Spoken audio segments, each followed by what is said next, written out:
Halo rekan-rekan traders, ya kita jumpa lagi. Saya akan update market ya, mulai dari 1 minggu terakhir ini. Jadi kalau kita lihat di sini, ya kalau ini saya perbesar, kita bisa lihat di mana S&P 500 itu belum mampu melewati Fibo 61,8. Jadi sempat mencoba namun tidak berhasil ya. Jadi di hari Senin sempat mencoba, kemudian hari Selasa, Rabu, Kamis, Jumat ya. Jadi hari Selasa tiba-tiba ada koreksi besar yang mana pada hari Senin saya berharap ini bisa tembus ya, seperti itu. Ini bisa tembus untuk menutup gap yang ada di sini. Jadi di sini ada gap kecil ya. Ibaratnya nanggung lah, kalau nggak ditutup kan udah dekat nih. Seperti itu, tapi dia tidak berhasil, jadi turun lagi. Ah, 2 hari turun, kemudian di hari Kamisnya terjadi rebound yang cukup bagus, di mana ini reboundnya bertepatan dengan di area harga bulat ya, 2800. Jadi kita bisa bilang ini adalah support minornya 2800 untuk S&P 500. Sehingga kalau S&P 500 close di bawah 2800, maka kemungkinan besar dia akan turun sampai dengan di sini ya, di area 2570-an sampai 2540-an ya, karena ada gap di sini. Ini ada gap ini, saya kasih ini ya, jadi biar Anda bisa lihat bahwa masih itu kalau dicari nggak nemu ya, pokoknya di sini ada gap ya. Ini kalau saya zoom, nah ini di sini ada gap, ada cukup besar ini gapnya. Jadi sayang kalau ya S&P 500 close di bawah 2800, kemungkinan dia akan ke sini ya. Lalu update untuk IHSG. IHSG asumsi saya kemungkinan harusnya bisa naik ya pada minggu ini, tapi eh jadi Senin itu sudah mulai ada penampakan bahwa dia akan menembus resisten, namun karena S&P 500 di hari Selasa juga turun, jadi ISG juga biasanya ikut turun, jadi seperti ini. Tapi kita tidak ada reboundnya, jadi 4 hari berturut-turut dihajar turun, di mana selama 4 hari berturut-turut ini itu net sell ya, net sell big boss itu cukup besar sekali, terutama di saham-saham perbankan.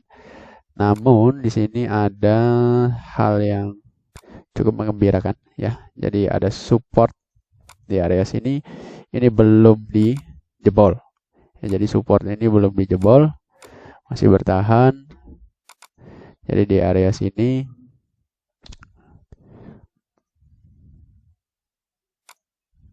ya, masih bertahan ini supportnya. Sorry, salah lagi. Ya, di area kurang lebih di 4400 ya, 4400 sampai 4460 ya. Jadi ada support di sana.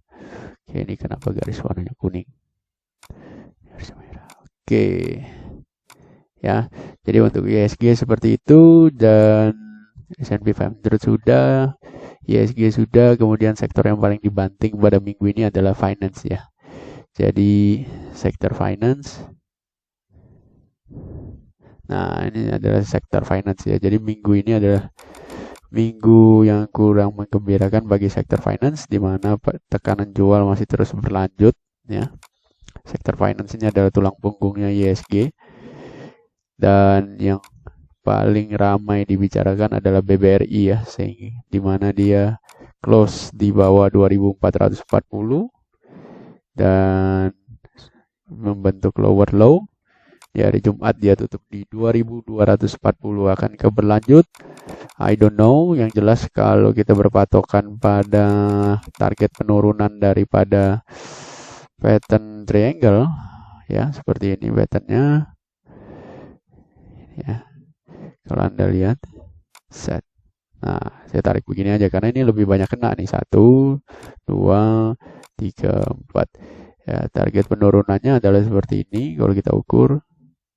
Nah, set, copy ke bawah sini, maka dia akan ke area sekitar 2000 ya, seperti itu. Akan ke area sekitar 2000. Kita lihat aja di sana apakah akan tercapai area 2000 atau tidak, seperti itu. Kemudian Bank Mandiri juga ditekan, ya, close di bawah dan membentuk lower low, ya. Jadi close di bawah sini, close di bawah low yang tercipta di bulan Maret. Oke, BBNI. Nah, BBNI belum membuat lower low. Ini cukup mengejutkan, ya. Padahal BBNI ini diremehkan di antara 3 BUMN, ibaratnya dia paling bungsu, ya. Tetapi secara pergerakan belum membentuk lower low. Kemudian ada yang BCA. Jadi BCA seperti yang saya sudah sampaikan di channel Pedagang Angka, ya. BBCA ini sejak tanggal 14 Mei saya udah bilang ini alert, ya.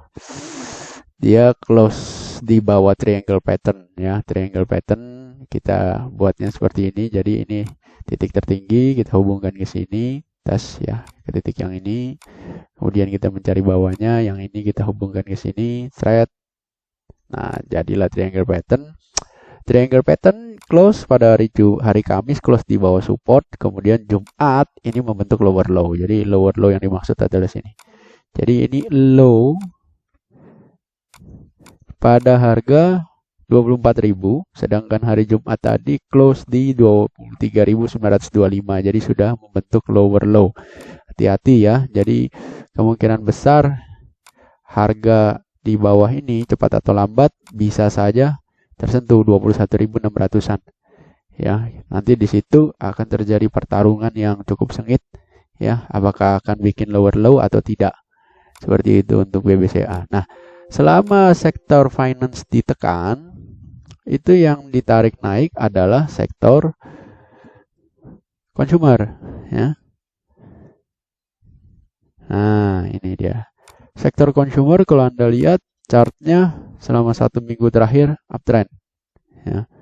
Trennya sektor consumer.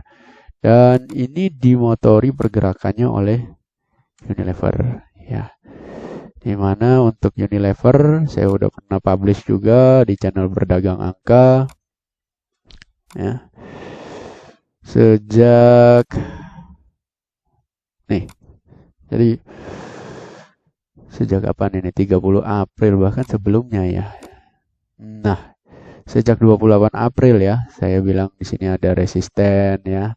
Kemudian ini ada garis putus-putus. Ini sebenarnya adalah head and shoulder, inverted head and shoulder pattern, ya. Kalau Anda lihat, ini saya gambar, ini resist, ya. Ini resist ketemu ini, ya. Kita panjangin, maka ini headnya seperti itu. Ini adalah kepalanya, kemudian shouldernya, ya, seperti itu. Oke, nah ini shouldernya, left shoulder. Nah, gitu, ya. Nah, seperti ini. Jadi ada inverted head and shoulder, kemudian setelah breakout terjadi konsolidasi, dia membentuk penan, ya. Apa itu penan? Ada di dalam channel saya juga. Ini ada saya khusus buatkan videonya. Anda silakan cari tentang penan. Nah, pertanyaannya, dikejar yang belum punya? Jangan, cari aja yang lain yang belum naik. Kalau ini mah nggak usah dikejar, ya. Sudah nggak usah dikejar, terlambat sudah. Kemudian HMSP sektor consumer juga naik, ya, selama 1 minggu ini, ya. 5 bar berturut-turut close positif 5 hari berturut-turut dan mampu close di atas resisten 1850, dia close 1855. Seperti itu. Dikejar? Jangan, tunggu saja pullbacknya. Pullbacknya di berapa? I don't know, tapi ini yang jelas di sini support, ya. Kalau kita mau bikin dari titik ini ke sini, ini adalah support. Nanti Anda tinggal cari di mana dia pullbacknya akan kemana, ya. Disitulah. Kalaupun mau kejar, silakan. Yang jelas kalau dalam kondisi lagi keretanya udah jalan, ya jangan kejar kereta yang udah jalan seperti ini, ya. Kalau Anda masih belum punya skill. Kemudian untuk gudang garam. Nah, gudang garam juga sama. 1 minggu ini bergerak naik 5 bar berturut-turut hijau, ya. Jadi Sektor consumer ini menyeimbangkan dengan sektor finance, yang mana sektor finance dihajar habis-habisan, sehingga dengan turunnya finance tapi sektor consumer tetap dijaga, maka ISG itu turunnya tipis-tipis sebenarnya ya. Ini cuma turun 1%, 0,7, hari Kamis 0,9, hari Jumat cuma minus 0,1.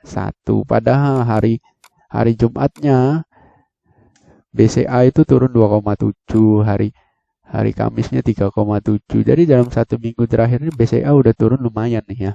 Kalau kita lihat satu minggu ini BCA turun 8,8%, tapi ISG-nya turun tidak sedalam BCA. Padahal BCA ini bobotnya paling besar. Kenapa ya? Karena pergerakan sektor finance yang turun diseimbangkan oleh sektor consumer. Jadi kalau Anda sekarang nantinya mau kejar sektor consumer, ya sayang karena dia udah jalan nih. Sebaiknya cari yang belum naik. Nah, Anda perhatikan terus sektor finance ya. Sektor finance akan seperti apa itu perhatikan terus. Di sektor consumer juga ada yang belum naik, baru pemanasan. Jadi itu mungkin bisa. Nah, apa itu ya? Coba Anda cari di sektor consumer ya. Clue-nya adalah dia liquid. Itu aja. Sektor consumer liquid termasuk dalam Kompas 100. Dah, itu clue-nya ya. Dia belum naik seperti itu. Kemudian itu update-nya. Jadi akan seperti apakah IHSG minggu depan? Ya. IHSG minggu depan dia kemungkinan akan bertarung habis-habisan di support ini ya. Dari 4.400 sampai 4.460. Dia akan bertarung habis-habisan di support ini. Kalaupun jebol, kita coba lihat dia akan lari kemana. Kalau menggunakan asumsi optimis, ya, kalau kita menggunakan asumsi optimis, maka seharusnya tren kenaikan ini, sorry saya hapus dulu biar Anda lebih jelas melihat Fibonacci-nya saja. Kalau Anda lihat tren kenaikan ini, ya, dari low di akhir bulan Maret, maka posisi ISG saat ini itu berada di Fibo 50 sebagai support. Nah, ini merupakan pergerakan yang cukup bagus sebenarnya. Ya, kalau dia tidak tutup di bawah Fibo 61,8, maka bisa dikatakan low 3911 ini kemungkinannya kecil untuk bisa dijebol. Tapi kalau ISG close di bawah Fibo 61,8 ya, close di bawah 4320, hati-hati karena bisa saja low di akhir Maret 3911 ini bisa dijebol seperti itu. Jadi selama ISG masih bermain-main di area Fibo 38,2 dan 61,8, bermain-main di situ, itu masih cukup relevan ya. Jadi artinya masih ada kans untuk ISG bisa bertahan dan syukur-syukur dia bisa naik seperti itu. Ya, namun kalau close di bawah 4320 hati-hati karena itu close di bawah Fibo 61,8 golden retracement. Jadi bisa saja ke 3911 bahkan membentuk lower low. Yang mana kita semua tidak mau hal itu terjadi karena kasihan ya kan. Trading nanti wah horor, keadaannya horor. Cuma sih ya sebenarnya saya bukannya tidak mau. Saya mau aja kalau dia jebol ke bawah karena saya berharap harga-harga makin murah. Seperti itu karena satu style yaitu value stock saya sudah watchlistnya banyak dan siap menunggu harga-harga yang lebih murah. Tapi kalau untuk tradingan ya jalan terus. Jadi ada budget untuk value stock, ada budget untuk tradingan. Jadi beda budgetnya. Jadi you mau turun silakan, you mau naik kamsiada. Ya seperti itu. Oke, demikian update dari saya.